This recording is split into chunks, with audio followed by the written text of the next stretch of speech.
CMO నుంచి fake news rocket. రాష్ట్రంలో misinformation mafia.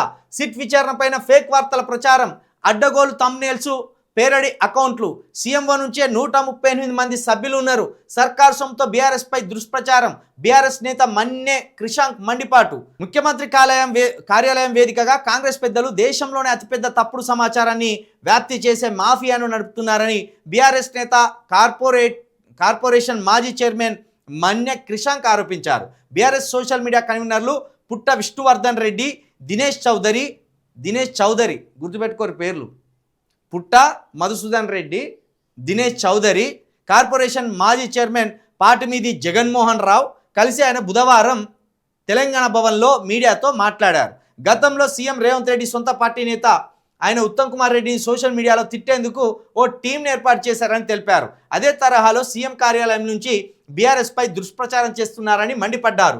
ఇందుకు సీఎంఓ నుంచే 138 మంది సభ్యులతో తెలంగాణ రైజింగ్ టాక్ కమ్యూనికేషన్ పేరిట వాట్సాప్ గ్రూప్ నడిపిస్తున్నారని వెల్లడించారు. ఆ గ్రూప్లో ఉన్న ఓ తెలంగాణ ఉద్యమకారుడు విజిల్ బ్లోయర్గా వ్యవహరించి తమకు స్క్రీన్ షాట్లు పంపితే సంచలన విషయాలు బయటపడ్డారని చెప్తారు. అంటే మీరు కూడా కొంతమంది బ్రోకర్లను అక్కడ ఏర్పాటు చేసిండ్రు అన్నట్టేనా? నిన్న ఈ బయటకు వచ్చినాయి, మరి ఇది నిజమేనో కాదో కానీ ఒక టీంని అయితే ఏర్పాటు చేసిండ్లట.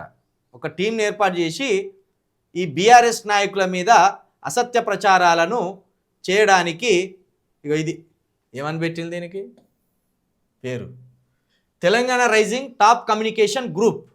టిల్లుని ఎత్తేశారు, నేను మాట్లాడేది కేటీఆర్ వింటున్నాడు, ఇట్లున్నాయట. దీంట్లో ఇంతమంది ఉన్నారట. మరి ఎందుకు మార్క్ చేసింది? ఇది ఎవరి నెంబర్లో తెలిసేటి కదా.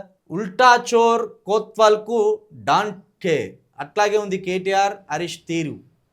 వీళ్ళది ఒక గ్రూప్ ఉన్నది. ఈ గ్రూప్ ఏందట, Telangana rising top communications group అని పెట్టుకొని కేవలం వీళ్ళని విమర్శించడానికి, ఏది బీఆర్ఎస్ నాయకులను విమర్శించడానికి, బీఆర్ఎస్ నాయకులను టార్గెట్ చేయడానికి ఇది సీఎంఓ కార్యాలయం వేదికగా ఒక మిస్ఇన్ఫర్మేషన్ మాఫియాని రాష్ట్ర ప్రభుత్వం నడుపుతుందనే ఆరోపణని మన్నె క్రిషాంక్ నిన్న వెల్లడించడం జరిగింది. అయితే ఇందులో అంత బడుగు బలహీన వర్గాలకే చోటిచ్చినట్టుంది.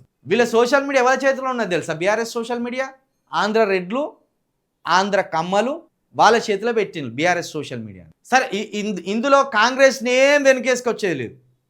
అడ్డగోలు తమ్మునేలు కాంగ్రెస్కు సంబంధించిన సోషల్ మీడియా ఎట్లా నడుపుతున్నదో బీఆర్ఎస్కు సంబంధించిన సోషల్ మీడియా కూడా అడ్డగోలుగా తమ్మునేలు పెట్టి నడుపుతారు. ఇప్పుడు గుంపు మేస్త్రి అనే తమ్మునేలు ఎవరు పెడతారు? బీఆర్ఎస్ సోషల్ మీడియా పెడుతుంది. ట్విట్టర్ పిల్లు అనే తమ్మునేలు ఎవరు పెడతారు?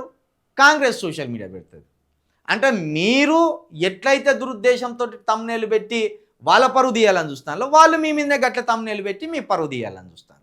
చెల్లుకు చెల్లు అయిపోయింది. అయితే ఇట్లా సిట్ విచారణపై ఫేక్ వార్తలు ప్రచారం చేస్తాను, అడ్డగోలుగా తమ్మునేలు పెట్టి దాడి చేస్తాను బీఆర్ఎస్ నాయకుల మీద అనేది బీఆర్ఎస్ నాయకుల ఆరోపణ. దీనికి ముందు సోషల్ మీడియాని కొంత విచక్షణ రహితంగా నడపాలని ఇద్దరు ఆలోచన చేసుకుంటే రాష్ట్రంలో ఈ మిస్ఇన్ఫర్మేషన్ మాఫియా తగ్గుతుంది. ఇప్పుడు రేవంత్ రెడ్డి మీద కోట్ల విమర్శలు చేయాలనే అత్యుత్సాహంలో మీ వాళ్ళను మరింత డిగ్రేడ్ చేయాలనే అత్యుత్సాహంలో కాంగ్రెస్ వాళ్ళు ఎవరికి వారుగా కక్ష సాధింపులతోటి సోషల్ మీడియాలో నడుపుతాను. కాబట్టి ఇది ఇద్దరు తగ్గితే తప్పించి వీటికి పరిష్కారం దొరకదు. ఇద్దరు తగ్గాలి, ఇద్దరు చెడు తమ్మునేళ్ళు పెట్టడం ఆపాలి.